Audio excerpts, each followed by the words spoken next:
Hello, good day guys. I'm Anthony from Chandler Appliances at may bago na naman pala tayong i-review. At sana guys, matulungan ko kayo rito sa video natin. Hopefully, meron kayong matutunan at saka may bago kayong malaman. Dito sa video natin, ang i-review pala natin is yung pinag-uusapan ngayon, Midea CLS Inverter na bagong labas ni Midea Concepcion. Okay? Sana guys, pag magustuhan nyo itong video na to, please follow and subscribe to my channel. Salamat po. Bye-bye. Okay guys, ito na nga pala si Midea CLS na pinag-uusapan ngayon. Okay, si Midea CLS is bagong-bagong labas yan na model ni Concepcion Midea. Okay, si Midea, ulitin ko ulit, is Concepcion. Ayan, bagong-bagong labas lang siya rito sa atin guys sa Pilipinas. Kung di ako nagkakamali, nilaunch to ng June or July. Ayan, si Midea is inverter na. Bukod kasi sa napaka mura nito guys, is napaka-quality rin siya. Napaka-quality niya rin. Dahil busog na busog siya sa specs, pati sa mga pictures. Then, iisa-isahin natin to guys, sana makatulong tong video na to para sa pag-consider nyo ng aircon ngayon. Okay, kagaya ng nasabi ko, si Midea is Concepcion. Concepcion is Carrier, Condura, and Midea. Okay guys, start na tayo. Unahin na natin yung model na ito guys. Kadalasan nalilito yung mga client namin. Pag dumarating sa bahay nila, nagugulat sila, Midea CLS daw yung pinili nila pero ibang model yung dumating. Okay guys, sa mga tindahan po kasi guys, ang napansin nyo, ang model na pinapakita sa atin na mga nakausap nating mga ehente doon ay ito po.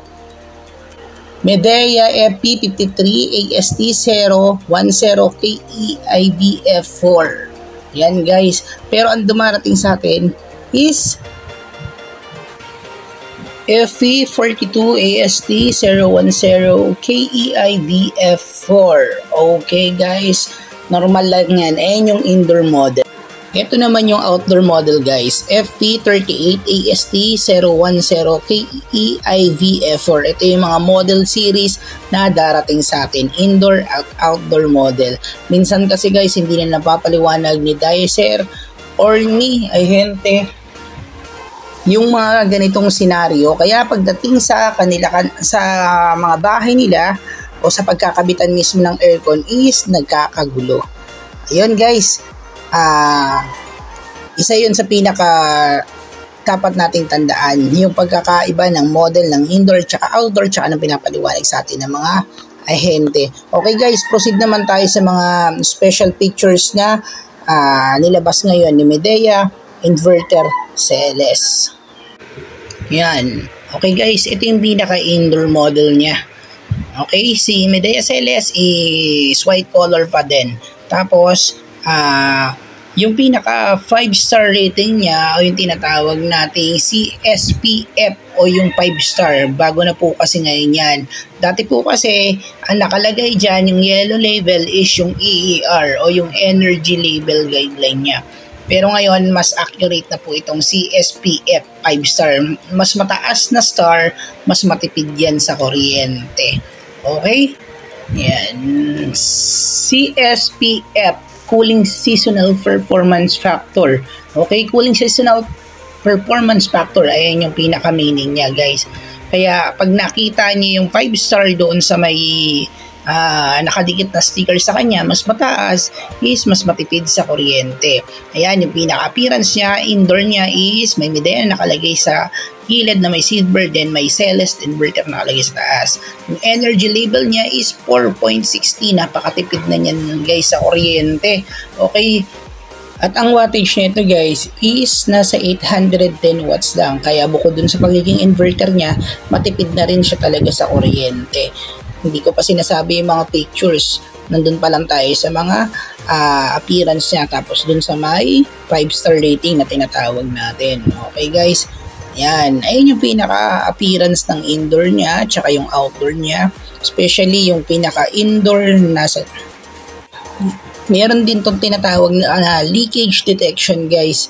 Yung leakage detection na yun, ang purpose nun, pagka nagkaroon ng leak, yung pinaka-copper niya o nagkaroon siya ng problem, maglalabas siya ng error code. So bali, mag-i-stop siya para hindi na kumalat yung problem niya. Isa yun sa magandang pictures. Pangalawa guys, meron itong tinatawag na self-cleaning mode. Yung self-cleaning mode na yun, ang purpose nun is malinis yung pinaka-evaporator niya ng indoor. So, bali, tatakbo siya, then, ipa-flush out niya yung mga molds doon at matutuyo yung mga pinaka-moist.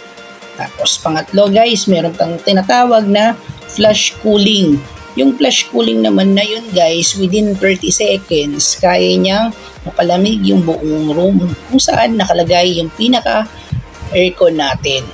Grabe napakaganda talaga ng Midea Celeste na to guys, bukod dun sa pinakamura na pinaka-quality at napakadaming pictures tsaka benefits guys.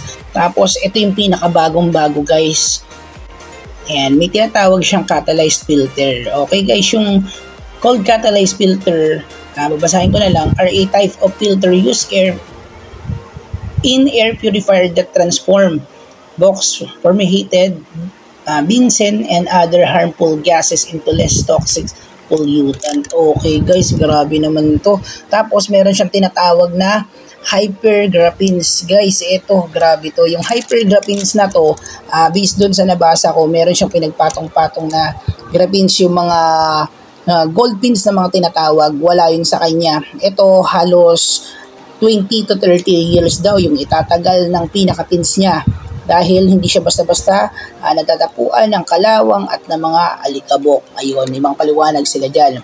Tapos, meron siyang tinatawag na eco mode. Yung eco mode na to guys is nakakatipid to sa kuryente. So, bali, pinapababa neto yung konsumo mo sa electricity kahit gumagamit ka ng aircon. Okay guys, tapos meron naman siyang tinatawag na fireproof electricity control box. Okay guys, yung fireproof electricity control box na to, nakabalot to sa outdoor board or indoor board. So bali ang purpose nito, para maprotektahan siya laban dun sa magkukos ng sunog or magkukos ng electricity. Kadalasan guys, wala to sa aircon, pero meron to si Midea Celeste inverter, kaya grabe yung ganda nito guys. Tapos may sinasabi pa sila na si Midea Celeste daw is may ionizer na. Grabe guys, kung meron nga talaga si Midea na ionizer guys, para na siyang premium dun sa pictures na nilagay nila rito. Pwede na siyang itapat sa matataas na brand, kahit medyo mababa yung price niya, pero quality at saka premium, yung premium talaga si Midea Celeste inverter. Ayun guys, maraming salamat sa lahat ng nanood at manunood pa lang. Sana guys, makatulong tong video na to sa pag-consider nyo ng aircon ngayon na nasa market. Guys, napakaganda nito na aircon na Midea Concepcion Celeste inverter. Okay guys, kung magustuhan nyo tong video na to, please paki-follow ako at paki-subscribe sa aking channel para lagi kayong updated sa bago nating mga video na i-upload guys. Ayun, yan guys, pag meron man akong nakalimutan o may hindi nasabi guys, paki-comment na lang sa comment section natin para magkaroon tayo ng panibagong info at kaalaman dito sa bagong labas ni Midea Concepcion na aircon na to. Salamat guys, bye bye.